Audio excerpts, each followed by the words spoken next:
Hi, I'm Patrick Polk, and welcome to Livewire's C-Suite reporting season coverage for 2026. With me today is Matt Heine, CEO and Managing Director of Netwealth, to discuss the company's FY26 results.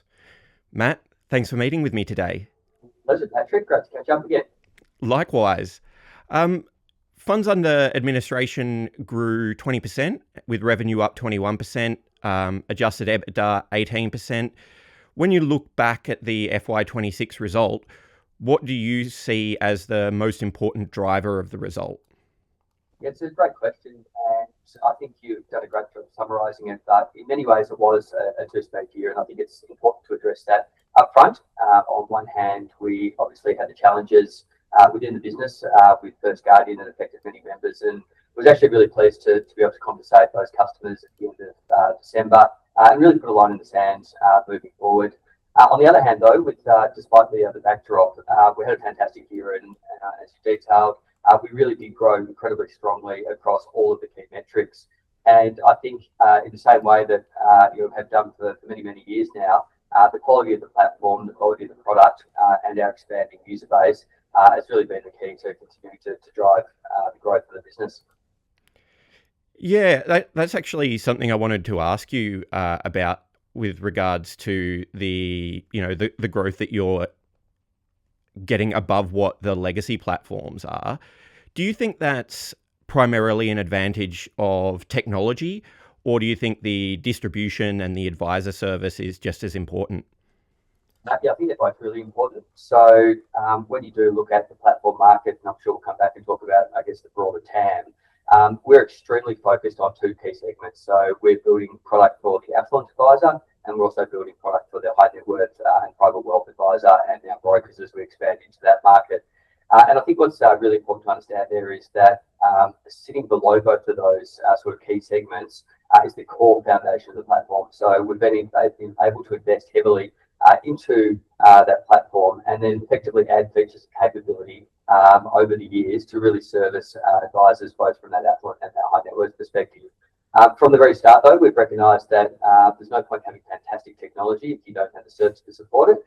And equally, you have to have great service, but if the technology is not up to scratch, you're not going to win either. So as you would have seen from some of the charts in the results, there's really two platforms, ourselves and one other, that are getting 80% of all gross flows. And that's not by accident. We've been working very hard for nearly 26 years, and it really does sort of compound over time. So the capability that we built 5, 10, 15 years ago is still very relevant today. And yet we've added more capability, more services and more products over the last decade and more recently, obviously, in the last couple of years as well. So your guidance was for around $18 to $20 billion of net flows for FY27. It was $15.4 billion for FY26. What gives you the confidence that you can make that fairly significant step up? Yeah, definitely. So as you can imagine, if we're going to put guidance out into the market, there is a lot of method behind the madness. So we certainly spend a lot of time both with the business, with the executive team, and with the board to make sure that we take a bottom-up approach. So really, look at all of the customers, look at our existing client base, look at the pipeline and what we think is getting close to converting or has converted recently, and any transitions from advice groups or licensees that are about to begin. So we've actually got a fantastic line of sight into what's coming over the next 12 months. We've got a great track record of sort of delivering on our guidance and our forecast. I think the other thing that's really important to understand is that 80 to 90% of our inflows or net inflows each year actually come from existing customers. So that is advisors that have been on the platform for many years in many cases that are writing on average 15 to 20% new business year on year. And so whilst we continue to build capability and service those advisors, they do give us a lot of predictability and a lot of stability in our flow profile moving forward. So that sort of caters for a very significant part of our flow forecast. And then obviously there's new groups that are coming onto the platform, including some significant wins, including Morgan Stanley. So it is very early in the year, 7 weeks in, but clearly we've got great plans and a high level of confidence about that $18 to $20 billion guidance number out there. Your revenue grew at 20.6%, but with operating expenses growing at 23.1%, that actually brought the EBITDA margin down a little bit. You've made the point that operating leverage is deliberately being reinvested. How do you think investors should think about the trade-off between margin expansion versus investing for growth over the next few years? Yes, we're very fortunate that we get the benefit of both. So we have a very high EBITDA margin, as you mentioned, so 49.1% for the FY26 year, but also that 20% growth. So if you like the rule of 40 metric, which many do, we're operating in a rule of close to 70, which makes us around the second most efficient stock on the ASX. So the reality is that when margins are as high as ours are, it's really important that we do keep investing back into the product. And we're very clear that we see a decade-long, if not longer, opportunity ahead of us. And we want to make sure that we capture as much of that as possible. And that does take investment into new product, into existing technology, and into service capabilities of the business. So we have issued guidance that we will bring that margin down to 47% over FY27. But that's on the basis that we also expect growth to really tick up in the coming years. And as part of that, we've also provided an ambition to the market to double our FUA over the next 4 years to FY30. And we think that by investing and being very disciplined in our investment, we're going to be able to deliver multi-year growth as a result of that. So it's a balance between obviously investment and growth.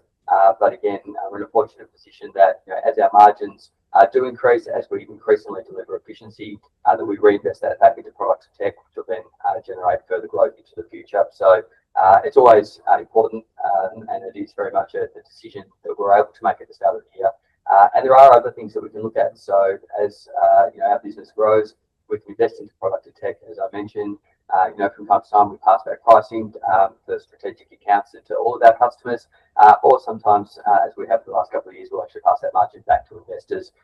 And it's a really good position to be in where we can make those trade-off decisions year on year.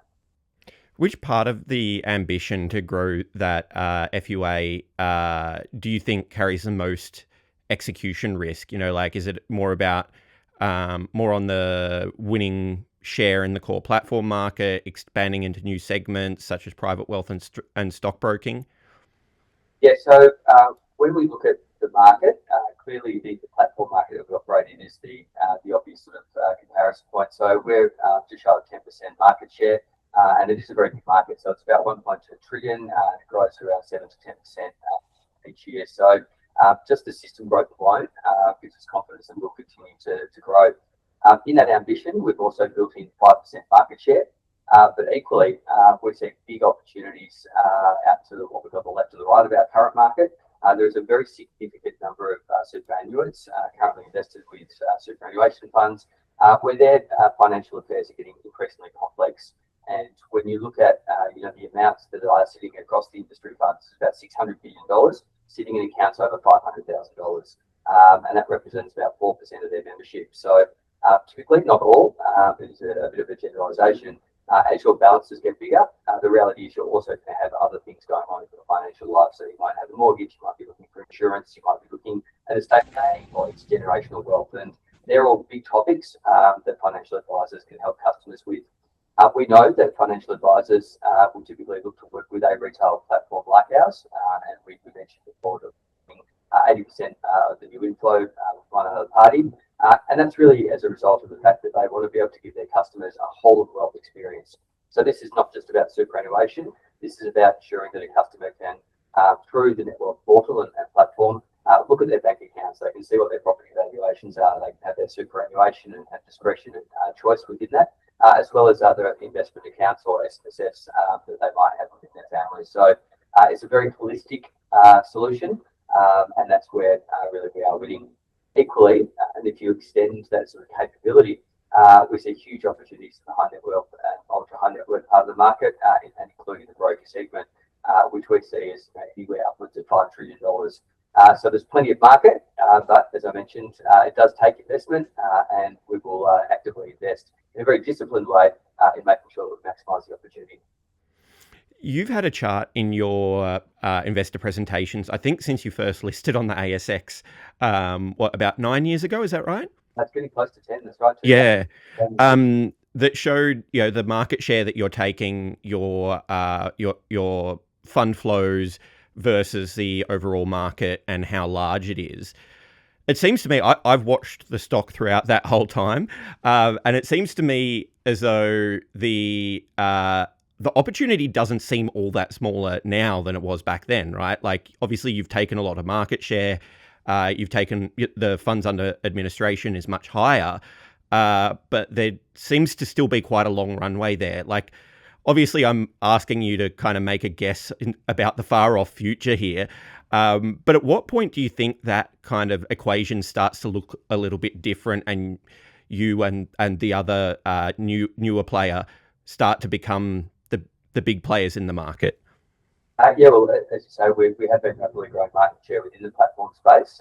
We see ample opportunity, and again, about the industry fund opportunity, the superannuation with members with complex advice needs, the platform market, and the high net worth market.